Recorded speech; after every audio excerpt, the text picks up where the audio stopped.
Your mind is limitless. The possibilities are endless. Awaken Your Mind Magic shows you how you can dream limitlessly and live your life on a new level.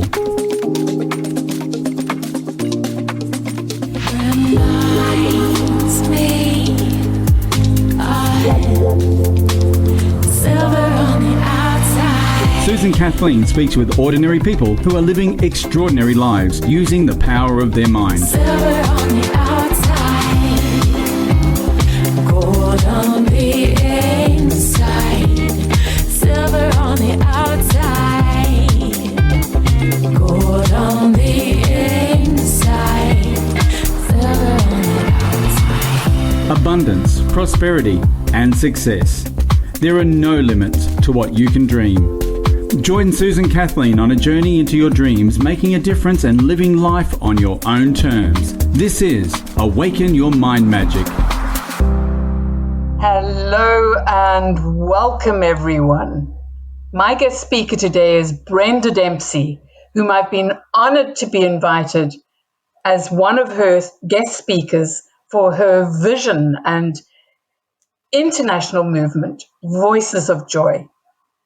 It's a wonderful incentive, especially right now, of spreading joy to the world at large. Brenda's idea is to create a living book with videos, quotes, and participation from like-minded people from all around the world with a positive message of joy. She's a certified NLP and timeline therapy practitioner, a coach, and with a bachelor degree in education with honors. She's been in the field of education, teaching and coaching for 25 plus years. Teaching, coaching, and mentoring young people and adults, giving them confidence and self-belief to achieve small and great things in their lives.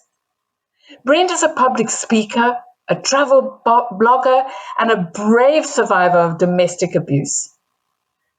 She's a #1 bestseller with the book Voices of Courage, along with 32 co-authors who share their pivotal moments of transformation, along with some other books as well, which she'll speak about in this interview.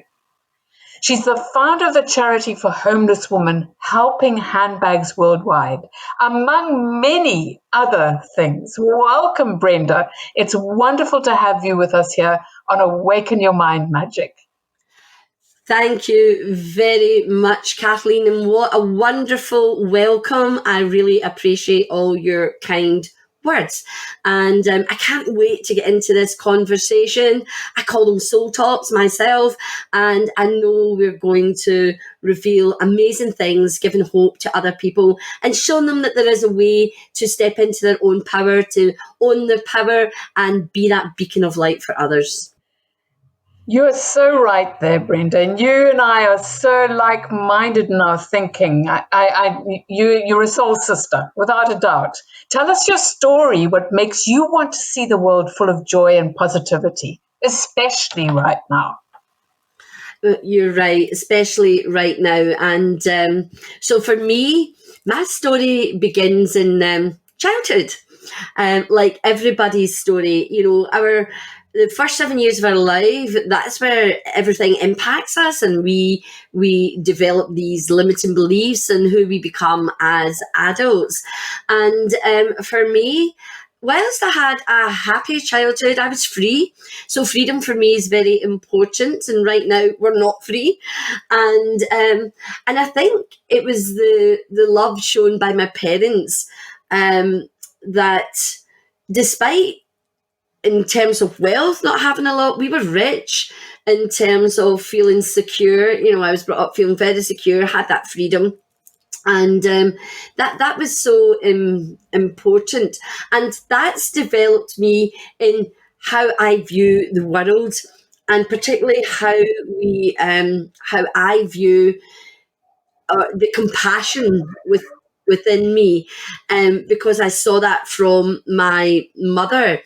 And so that is what really drives me to help other people. So as a child, as a 10-year-old, I saw television wasn't the big thing back in the 60s, but I did see some images of Biafran children, war-torn Biafra. They were starving. They were so thin, pot-bellied because of the hunger. And I think I was 10 at the time, I was shocked. I was shocked that children could be enduring that. And so for me, I was brought up Catholic, so stories about Jesus and children really impacted me a lot, and that made me feel as if I was this, I don't even know even as a child if I felt like a protector of children, but it definitely unleashed that whole sense of, caring for our children because they're our future. I know it's a cliche, but it's very, very true. So if we love and nourish our children, then that's fine. So as I said, with the Biafran children, it absolutely put me into this mode of, I've got to do something. What on earth does a 10-year-old from a council estate in Glasgow know about anything about the rest of the world?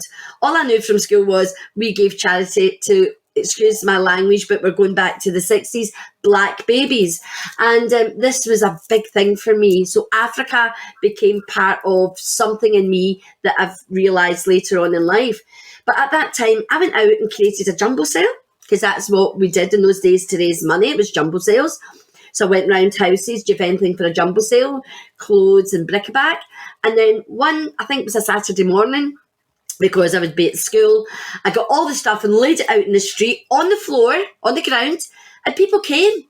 People came and they bought stuff, and when they realised why I was doing it, I'm sure the generosity, I can't recall everything, but I can recall it all being on the ground, but I can't recall all the nuances of that time because it's a few decades ago now.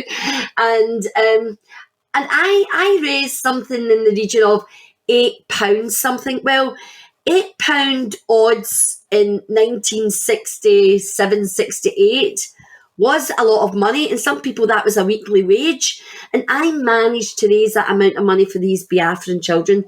So I took it to my local newspaper, the Clydebank Post, and said, I've done the jumble sale. They wrote a little bit about me, probably about 4 or 5 sentences saying what I'd raised, and I still have that newspaper clipping today, and because I was so proud of myself. I was so proud that I was able to do something for other people, not just here.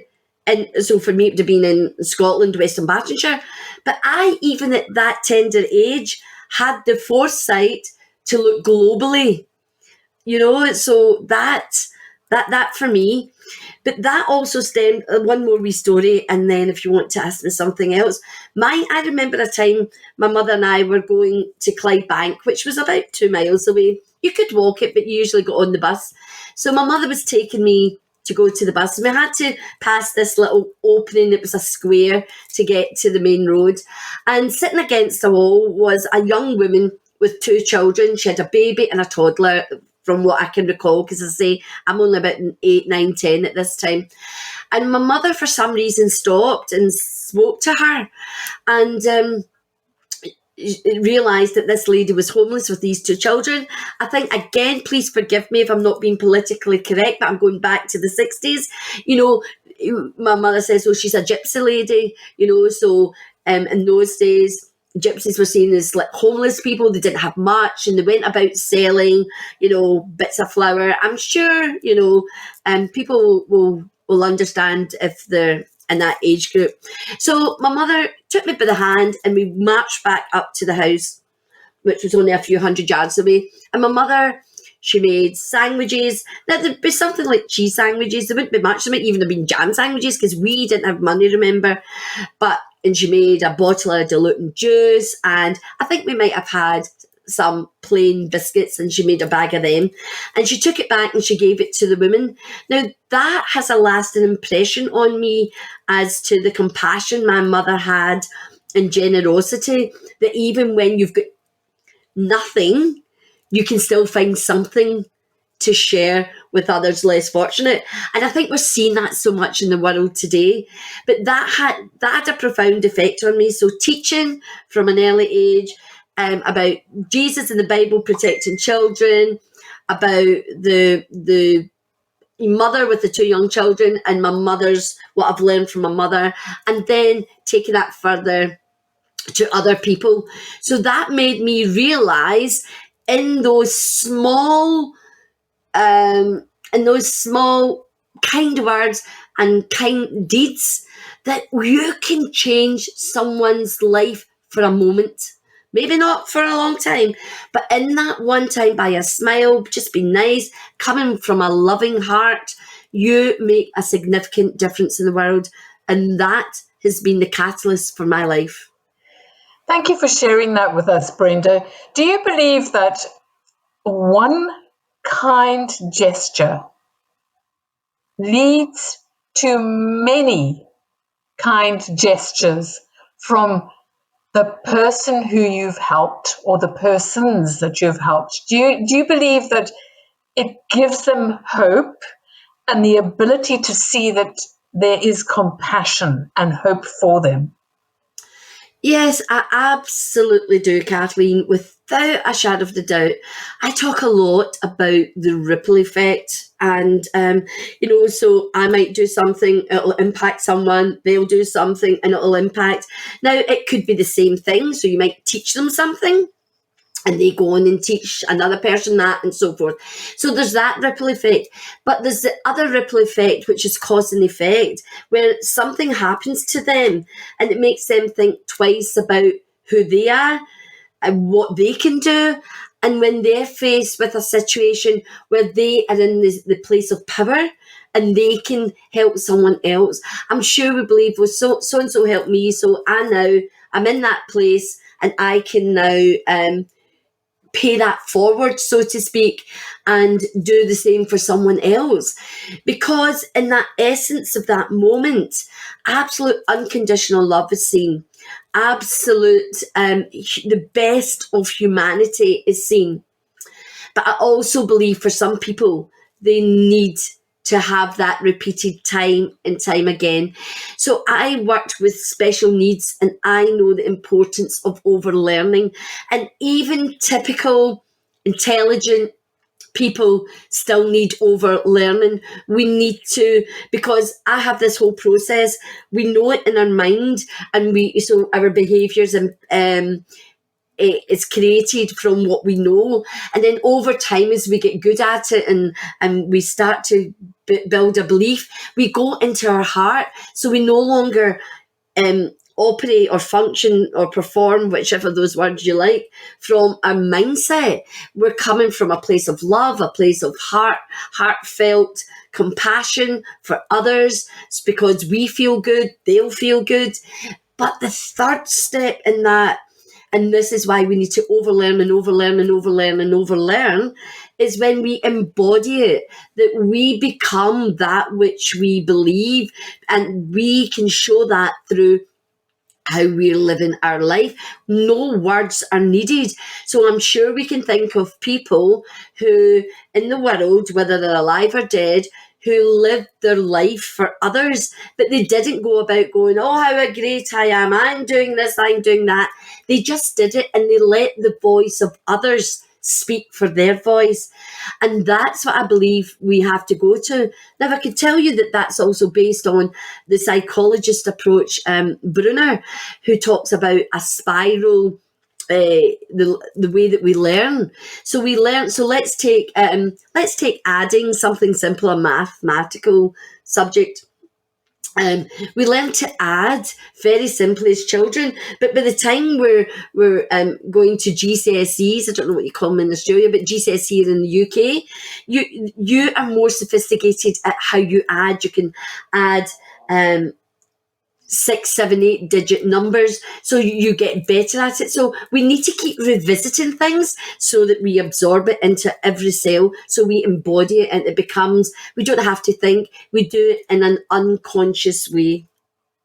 This is very interesting, and what you're explaining there, it's not just with mathematics. It's about how you start to believe in yourself and living in the moment, in the now, and understanding that the first person that you have unconditional love for is yourself, in order to be able to show the rest of the world. When your cup overfloweth and the water and it's overflowed, then you have enough to be able to give to everybody else. What are we were talking about, what are your beliefs about helping people with timeline therapy? Because that you work with your clients.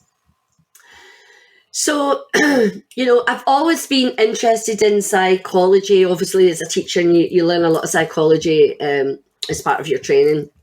And it's always been what makes people tick and what makes one person go on and do greatness, and they seem to find solutions or a magic potion or whatever, and other people struggle.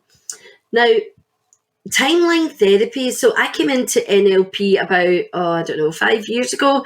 I think I'd heard about it previous to that, and it always intrigued me, but it wasn't the right time, so I didn't delve into it the way that I like to delve into subjects.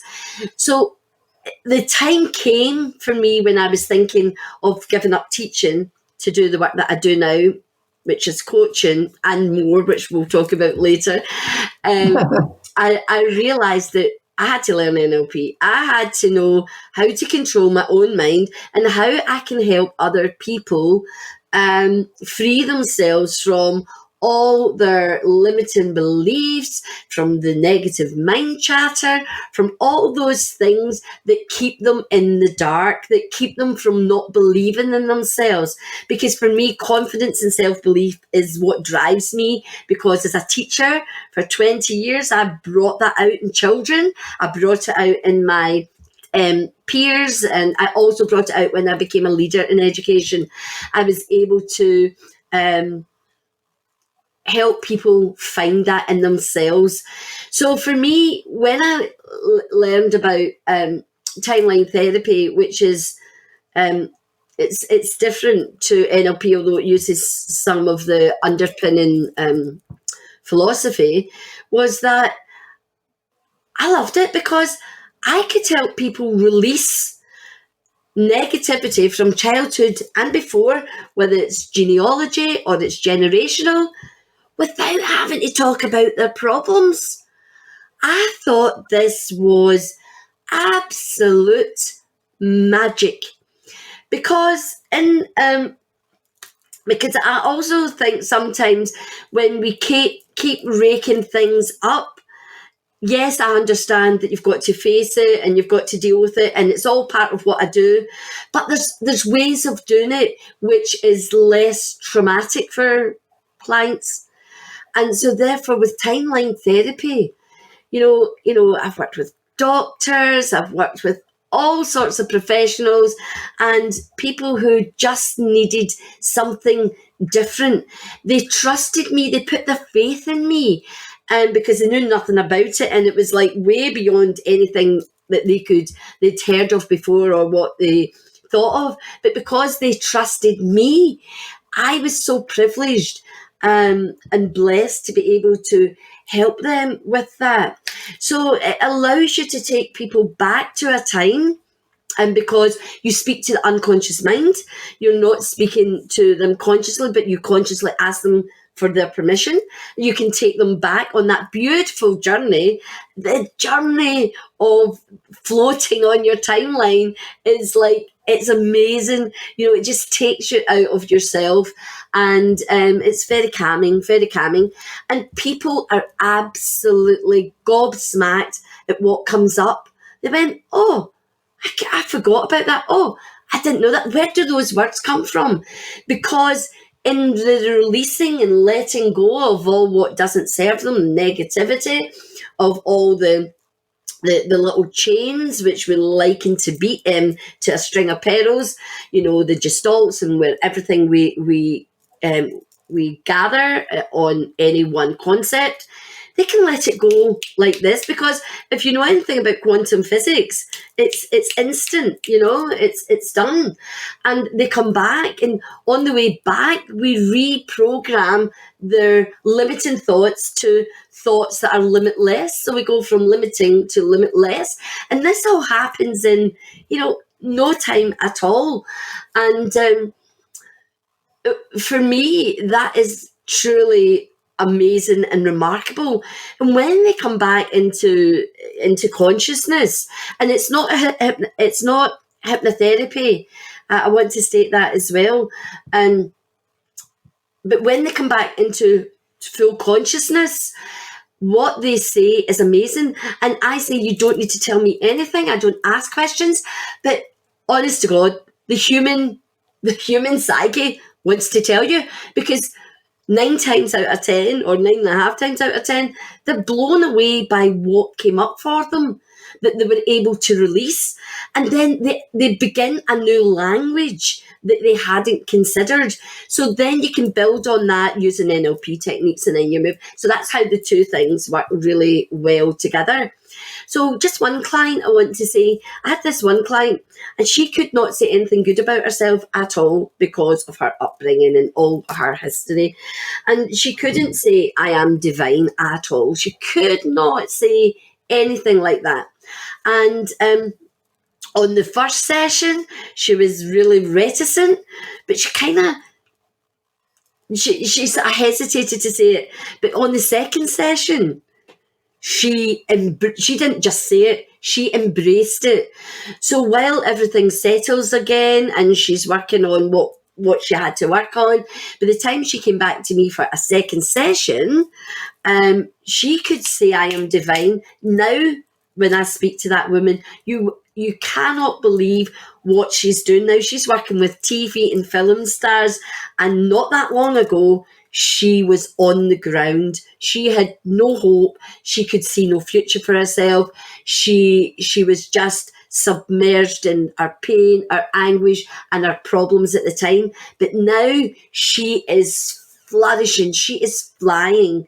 And the release of all that negativity, I've watched her, because you see your clients over time, and you can see how she's using what she's learned to further strengthen and build an absolute resiliency, conviction, confidence that allows her to, what I call, rise and roar.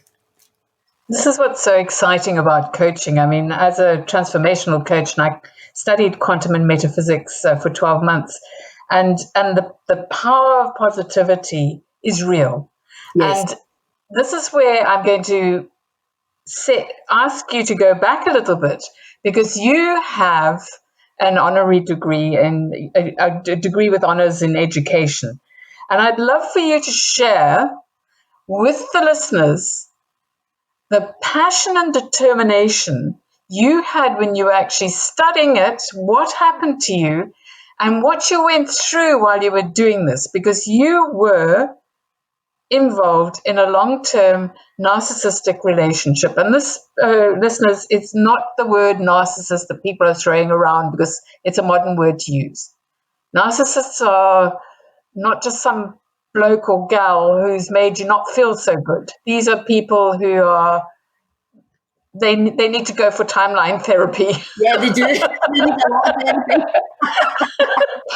But I would love for you to share, because there are so many people out there, men and women, who've been through what you've been through, or going through what you're going through, total despair, and unable to cut their ties loose, and you were able to do it. But you were also able to get this degree. I'm so impressed with you, Brenda. Okay, yes. So we'll go back to, so I got married really young. And in those days, people thought if you get married young, you were pregnant, which I have to say I wasn't. I didn't have children until 4 years later. So I was 4 years into my marriage. But even then, I could see little cracks. But I'm young and I've made this decision, and I'm Catholic, don't forget. So you're married for life, you know. And of course, when you're young, you just shrug things off. But then over time, this relationship, the cracks got bigger, and it was getting to the stage. It was it just wasn't good, and I'd had 2 children. And a couple of things happened when I was pregnant, and I don't want to go into detail of that, but a couple of things happened when I was pregnant and when I just had a baby that were total alarm bells, and I should have got out. But of course, I'm a woman, and Brenda Dempsey is here to save the world. Don't forget, at this point in my life, I'm a saviour. I'm a saviour. I'm here to save the world, So I thought, but when you're young and, you're headstrong and you're full of life and enthusiasm, you think you're here. You think you're a saviour. So time went on, and things just went from bad to worse. But still, I still stayed. Why did I stay? That was a good question, and I'll tell you a wee bit later why I stayed, because it takes time for revelations to happen. Things don't happen overnight, so never believe in these overnight successes. They don't work. So anyway, so I then went on, and I had 2 more children.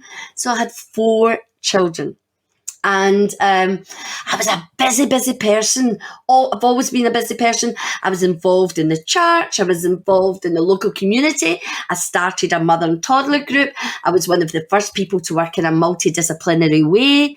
As a young mum, what did I know? I was just hey-ho and driven to make a difference in the world. I still wasn't doing it in a conscious way, but I just knew I had to be doing something. I couldn't be sitting just at home, twiddling my thumbs and cleaning. That wasn't me. So what happened was when I then started going into my children's school as a volunteer. I took the netball team because I used to love sport. I was very athletic, and I did lots. I was very involved with the school, and the head teacher said to me, "Brenda, why are you not a teacher?" I says, "Oh, I've got no qualifications," because I left school with 0. Even though I remember the conversation with the teachers, get my mother up. She can't leave school. She's university material.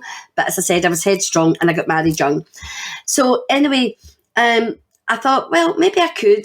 And then she told me about a route into teaching, that you didn't need all the hires and GCSEs, so if it were in England, it's like A levels. That you didn't need that. So for adults returning to education, there was something called I've forgotten the name of it.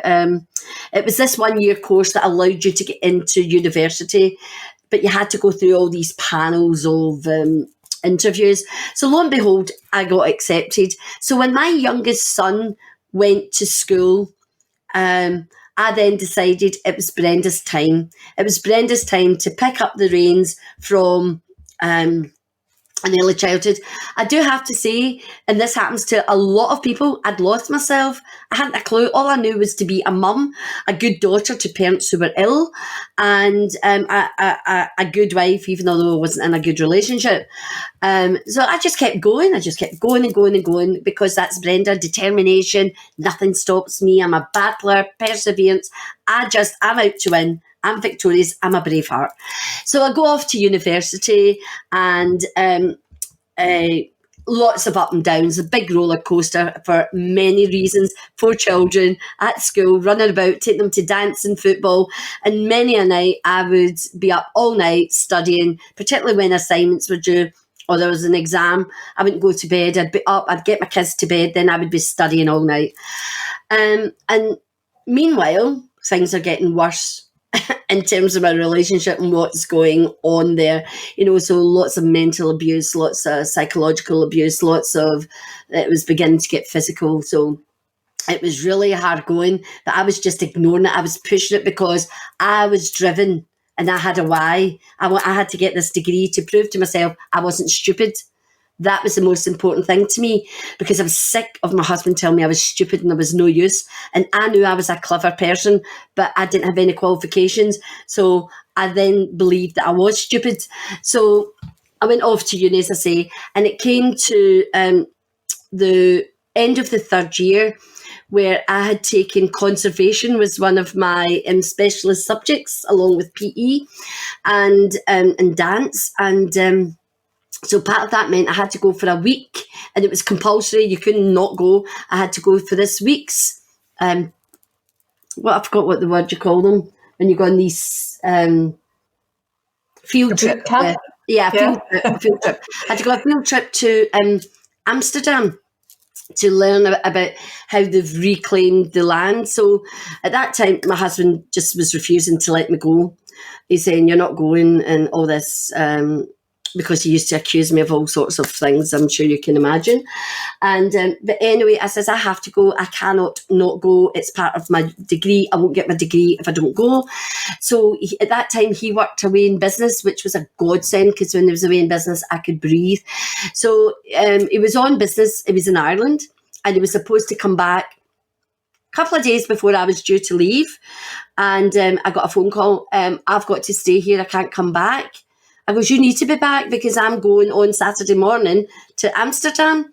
So Thursday night, Friday, he still couldn't go. Well, the panic was in, and he was just doing it deliberately, so I couldn't go. But I had a loving family and great friends. I phoned anybody and everybody, whether it's right or wrong, but I had to get on that. I had to get on that course. Nothing was stopping me. So having a strong why is really important to your drive. So fortunately, my sister was able to help me out, and she came and stayed with the kids. And I went off to Amsterdam. And do you know what? Again, whether it's right or wrong, when I got out that house and got on that ferry across to, I think I went to Zeebrugge, I stopped thinking about my kids, my life. I just decided I'm being Brenda and I'm focusing on this trip because I've got to get my degree. And it was the first sort of sense of freedom I'd had in about 15 years or so. You know, it was like, whoa. So anyway, I came back, and it was just hell on earth when I came back, as you would imagine. And so that next, I'm trying to think, must have been about a May. But so for the next month, 4 to 6 weeks, my life was just not worth living. And one day it came to a head, and all I want to say on it is, if I hadn't got out of my house, I wouldn't be here talking to you now. That's all I want to say on that matter. That's how bad it was. So I had to flee my house with my 4 kids. I had to go and get them from school. I had no clothes, I had no money, I had no roof, I had no food, I had nothing. But you know what? I didn't care, because guess what I had? I had freedom. And for all the years that I stayed in that relationship and saying to myself, I can't go, I don't know, oh, what can I do? What will people say about me? Oh, I've failed. I thought, you know, my religion, being a Catholic. And, you know, at that moment in time, nothing, all of that just disappeared. All of it disappeared. All that mattered was that I was safe and that I could give my kids a better life without the fraughtness of the environment in which they were living. Now, my sons, I was able to protect my 2 younger sons because they were like 5 and 7, 5 and 8. But my daughters were becoming aware, and that was another reason I wanted to leave, because my husband was starting to treat them the way he was treating me, and I thought, no way, out. So that's what happened. But that meant I had no home, no money, no nothing. And I still had 1 year of my degree to do. Now, I can't remember details, but you know, I took a few. I had to phone the guy at the college and say, look, this is all happening to me. I don't know what to do, but I need a few days off because I've got to go and try and find a roof. I've got to, you know, I had lots of things to do, as you imagine. But within a few days, I was back. I was back studying, because we got in a place, my kids could sleep, I could get food on the table. My parents, my family, people gave me food, gave me money, gave me whatever I needed to get me on my feet, you know. And now getting that degree was even more important, because it would give me financial independence. Because for 12 months I had to rely on the state. I had to receive benefits, all that sort of stuff. You know, my kids had to go through from living in a big mansion to getting free dinners at school. So they endured a lot as well. The younger ones, it wasn't, so they weren't so aware. But the older, my 2 daughters, they kind of knew it was going on. So it was harder for them. But here is what I want to say to the listeners. I do, and I'm not hard. I'm very compassionate. I'm very loving. I cry with joy, but I don't cry with pain. Don't ask me to shed tears on your pain, because here's what I've learned. Your pain is your saving grace. Your pain, your adversity, your darkness is what changes your life. And I say embrace that pain. Don't hold on too long, but look for that silver lining. Use it to find the courage. That's why my first book's called Voice of Courage, because to make any transformation in your life, you need courage. I had to summon up the courage to get out that house. Now, I didn't want to go, because even though I was in a terrible place, I was safe because it was my comfort zone. I knew what to expect, but I didn't know what to expect outside of that abuse. I didn't know what life could be like. I just thought I couldn't do it, couldn't cope. But no matter what adversity you're going through, no matter, know that in that darkness and in that moment, you are going to learn something that's going to set you free, that's going to allow you to rise and be the person that you were put on this earth to be. And many people in that darkness, and I know this from the books that I've written with people, that adversity gives them their why for living, a purpose that drives them to go on and maybe create a business and to make a significant change, not only in their own lives, but in the life. That is the biggest ripple effect. And I believe that. And it's being able to get people in that darkness to hear that message. That's the hardest thing, because you don't think it's possible. You don't think it's possible for you, because your self-esteem, your self-worth, everything is on the floor. You don't believe you're fit enough to be living, never mind anything else. And, that's where mental health, when we get down to guilt and shame, that's where it's so crucial people reach out for support, because people who are in great shame and guilt, that is the depths where people get to the point where they may contemplate suicide. But there's always hope, there's always a light, and there's always someone willing to listen, even when you think there's not, there is. And there's always someone who is just going to say that one word, that one phrase. They're just going to do something that will touch you and say, enough is enough is enough. Brenda, you're so passionate about this, and I empathize, because I was in a relationship, and very similar happened to me, where you have this, something happens, and you have the ability to remove yourself from that situation. And there is this epiphany where suddenly you know that you're there, and you've learned that as a part of your growth at this time on this earth, in order to be able to not only help yourself, but to use it as a story to let other people know who are suffering out there. They need not suffer, and it can empower them. And the thing that I love about your story as well is you've gone on to find a wonderful person that loves and adores you, and you love and adore him back. Tell us a little bit about him. Yes, David. Everybody should have a David. And it reminds me of my childhood again. Everything takes you back to your childhood. There used to be this advert on the TV, and it says, Dave is great. Dave can do anything but swim. You see, so this David, and if you look at the meaning of the name David, it means beloved and all of that, and very biblical. Even though David's not a religious person, but the name has got all those. But David is, I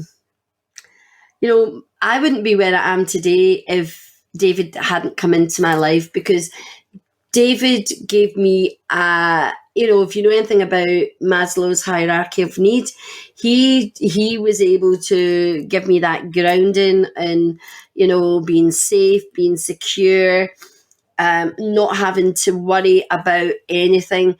Here was a man who was the total opposite of my husband. He was a man who was happy to, I'm going to say take control, but please not in that bad sense. But, he was happy to let me just be me, live, and not worry about how to pay the bills, how to do that. So he dealt with all those financial things, because it is a heavy burden when you're responsible for everything and you don't have anybody to shoulder that with.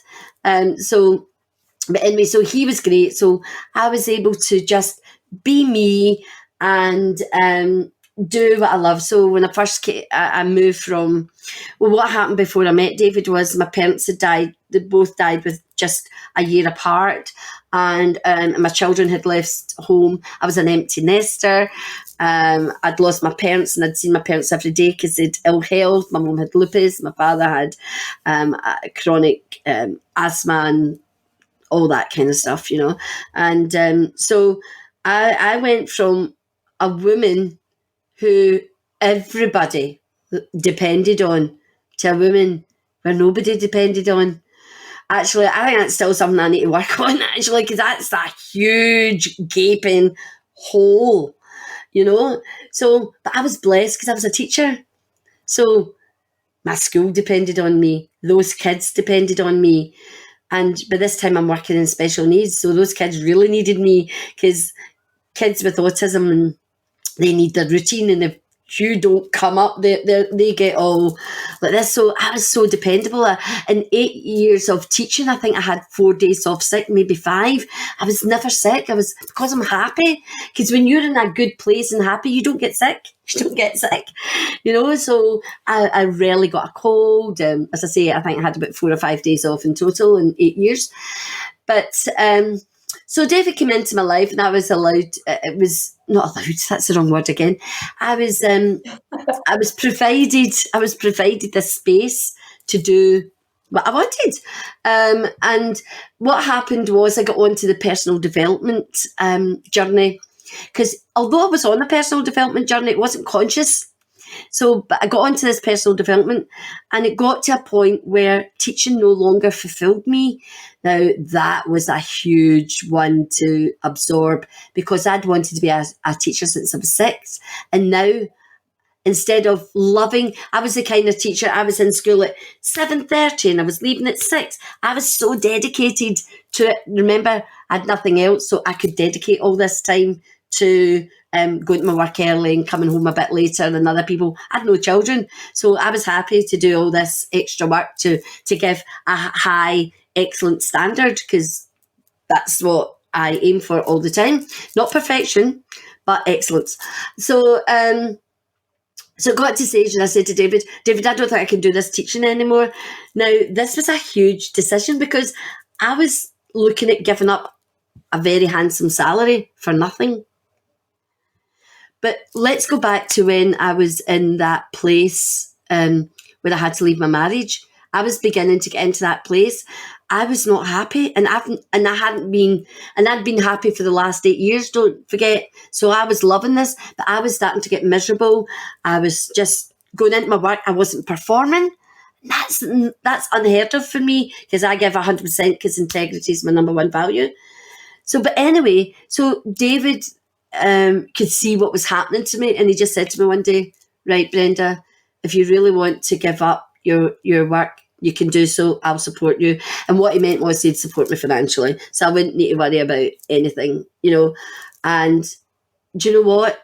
Because I just didn't think twice. I thought, I'm doing it, because I believed that I would get myself back to where I was in a few years' time, and that was fine. And so therefore, David just gave me liberation. You know, he liberated my spirit, and I'm such a free spirit. You cannot hold me down at all, not at all. So David, you know, he had his own business in IT, and but then again, once I started working from home, he was losing his heart for his business, and about 3 years later, he's not totally closed it. It works on a 10%, but he kind of went into semi-retirement, and now he just does a wee bit here and there. And so now we're both free to, because he loved travelling. So when I was a school teacher, we couldn't travel. We were limited. So now I've been to so many places in the world because of David, and I used to hate travelling, and now I love it. So last year, before all this coronavirus, we had a month in the South Pacific. We went to dream islands like Bora Bora, Tahiti, Maria, and all the Hawaiian Islands, and we've been to Mauritius, we've been to New York, we've been to LA, we've done the Med and the Eastern Europe, and and up until that time, I didn't like traveling, I didn't like holidays, I liked to be at home, I was a home bird. But now I've got that spirit of adventure, that free spirit, and I'm very blessed, and that's because of David. And of course, he is your soulmate, and in all of these travels, you have the ability to do travel writing. Yes, so we. I've been looking at that, and I really want to get into the vlogging, but of course we're now in lockdown, so we've had no holiday for over a year. We're going stir crazy, but being safe is most important, So so writing of anyway. I didn't set out to become an author. I know this is leading into this, isn't it? I didn't set out to become an author. I didn't go, oh, I want to write a book one day, I'm going to be an author.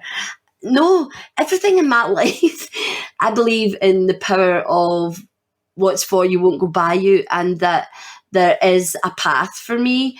And so when the opportunities come, I always seem to know that they're the sort of divine golden opportunities that is part of my life path.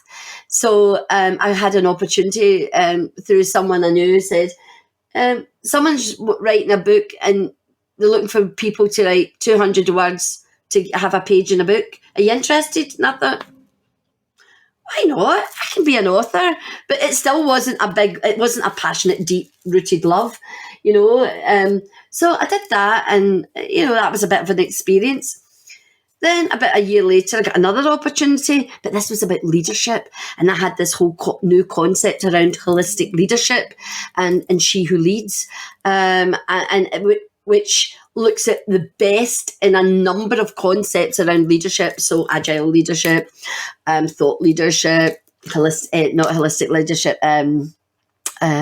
I can't remember all the names. Anyway, and so I said, well, this is a good bit, because as a teacher and an educator, you know how to make something your own, you take a bit of this and a bit of that. Just like people learn the basic recipe for a cake, then they might add cherries, or they might add sultanas, or they might add coconut, lemon, chocolate. They make the cake their own. So I had, based on what I believe in an embodied way, causes allows you to be a great leader.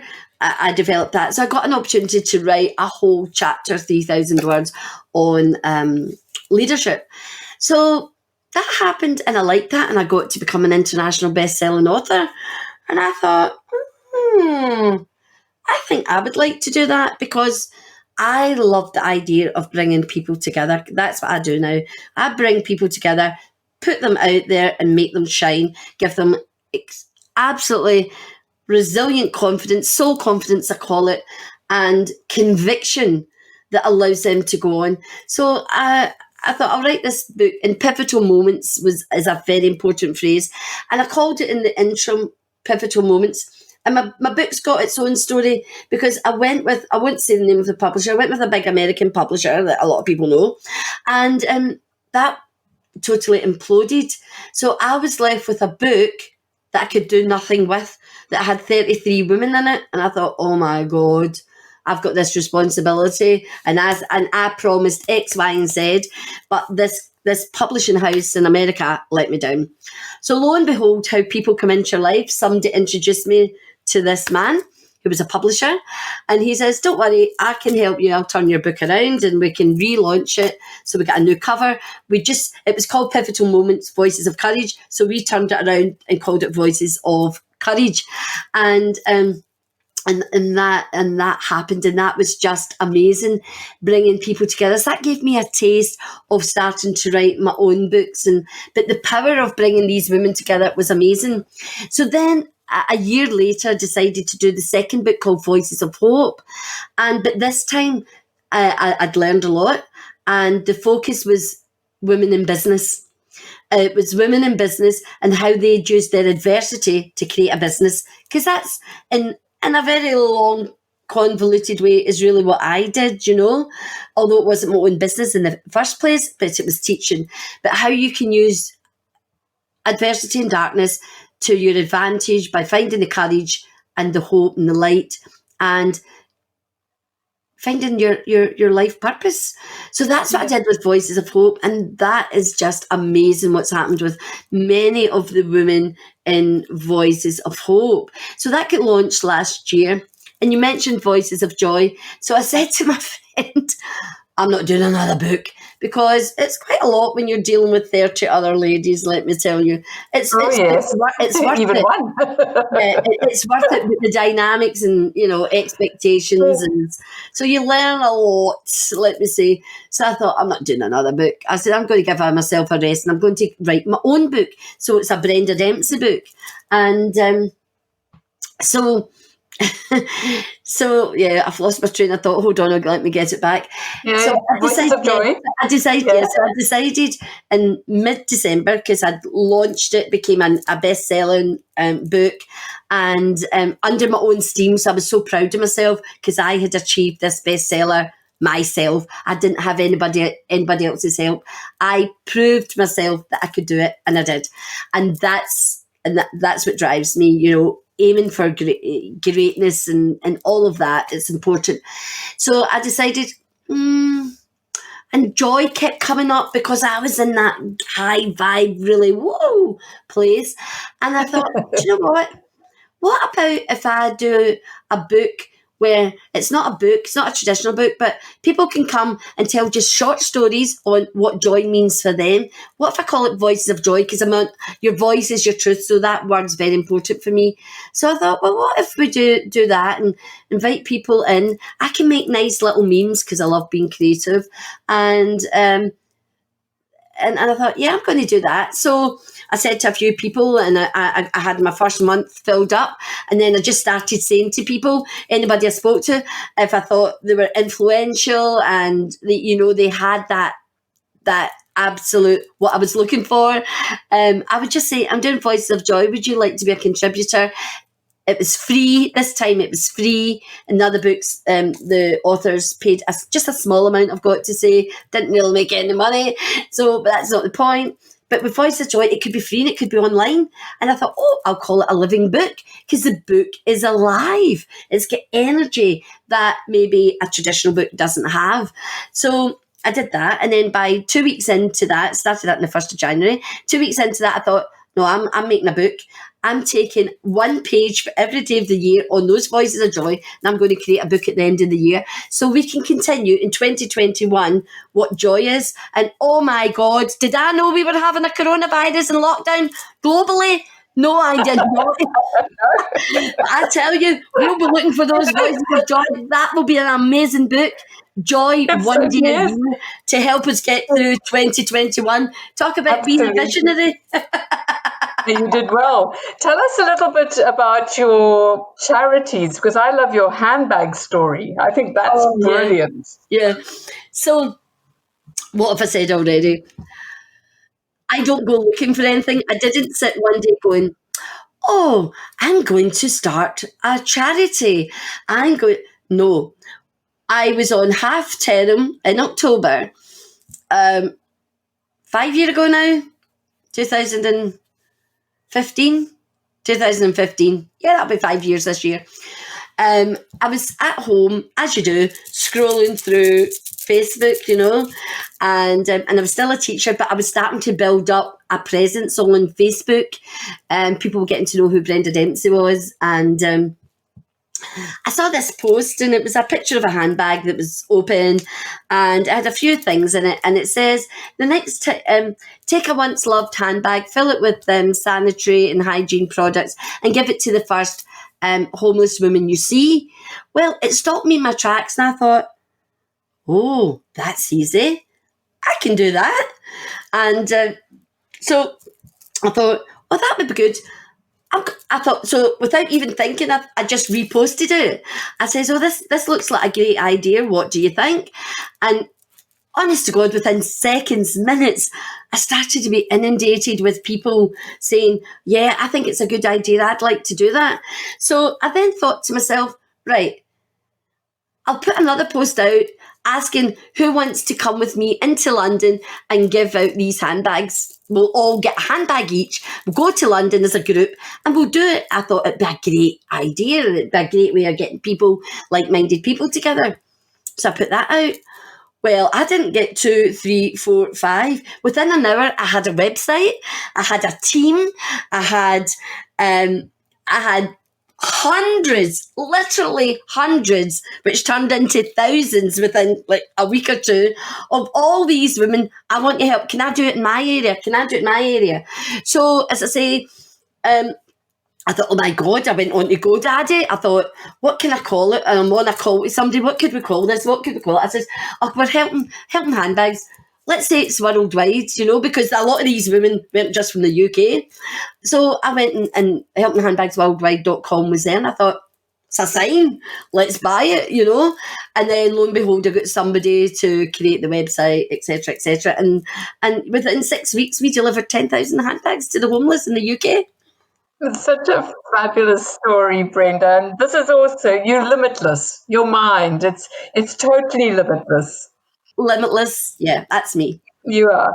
And this is why I love people like you on Awaken Your Mind Magic, because Awaken Your Mind Magic is about people like you who've come from adversity into positivity, creating so much from what has happened to them in their lives. And instead of sitting on your laurels and saying, oh, poor me, it's like, oh, yay, I've got this going and I'm going to do it.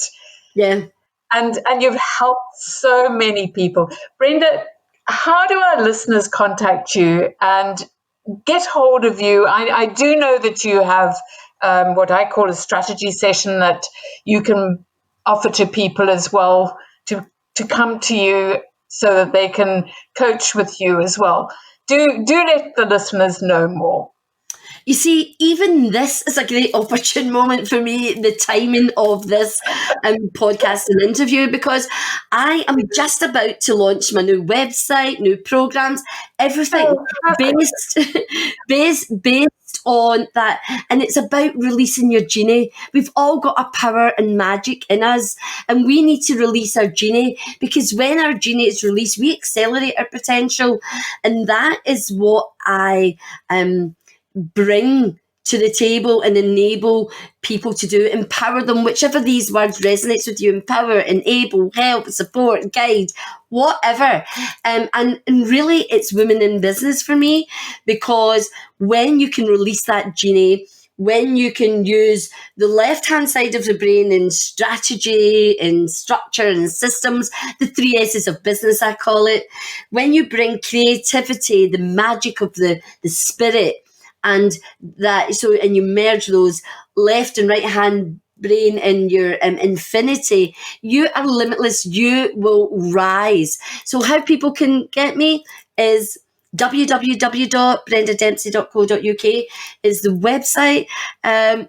The old one's up there just now, but you'd get a flavour.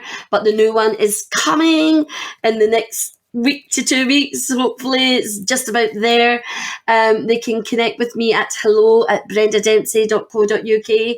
I can put a schedule link in. Come and have a chat. Let's see how we can help you release that genie and accelerate your potential. That's where the great education comes in, because I know how to accelerate people's learning. And most importantly, be your authentic self. Be the best version of you, because it's when you are in that high vibrational state, you will be limitless. You will be abundant. And that's when you want to, that energy, first and foremost, before your business is paramount. Then you can grow your business so well, with so much ease and grace. So what have I said? My email, hello@brendadempsey.co.uk, and also on Facebook. I have a page, which is Brenda Dempsey, the Spirited Leader, and I'm just about to launch a new group where people can come, be nurtured, gain a lot from a community that's supportive, and it's called Brilliance Aligned. So you can come on Facebook and ask to join that. You'll catch me on all the channels as my name, Brenda Dempsey. You'll find me on LinkedIn, and you'll find me on Twitter at One Diamond Success. and Instagram, everyone. You'll find and Brenda Instagram, there. Brenda Dempsey. And she has another Facebook page as well, Brenda Dempsey Diamond Success Coaching as well. Yes, so that's it. That page. Yeah, so I'm at that point. I've just bought my new website, BD Enterprises, which was a dream. I asked the company, when did I first get that? So this is a dream 10 years ago. And it's now coming to fruition. It's taken 10 years to get to BD Enterprises, where it's about coaching, it's about authorship and publishing. That's my big news. And it's about speaking. it's so exciting. And you're so good at helping people present. Can I just say something to the listeners? Sorry. Age is no barrier. I'm a diamond lady, which means I've been on this planet 6 decades plus, and nothing is stopping me. I feel 21 because when you're connected, you're ageless. Oh, you are. I mean, time is man-made, and I really resonate with you, Brenda, because baby boomers and these and people from 50 plus are all sort of put together with this. We all have this incredible knowledge, and the rest of the world, please understand that we are all unique worldwide. We are born into this time of COVID-19, which is historically the first time that something like this has ever happened, where the entire world has time to sit, reflect, and think of what they truly are here on this earth for, and that every one of you are limitless and creative. Brenda, thank you so much. I've really enjoyed this interview. You are such an inspiration to so many people everywhere. It's been wonderful having you here. Thanks, Brenda. Thank you very much, Kathleen. It's been a pleasure and an honour to be here and allowing me to share parts of my story and my philosophy and hopefully my legacy. Oh, totally your legacy, without a doubt. Bye now. That's Awaken Your Mind Magic for another week. If anything you've heard today has really impacted you and you want to know more, or you would just like to connect with me, then visit my website, awakenyourmindmagic.com, and reach out for a free one-on-one discovery session with me. Silver on the outside.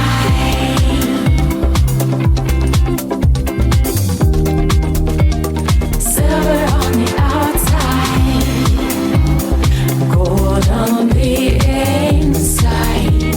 Silver on the outside, gold on the inside. Silver on the outside. Tune in next week, where I'll be discussing more tools to unlock your dreams and live a limitless life that you would truly love to live. I'm Kathleen, and this has been Awaken Your Mind Magic.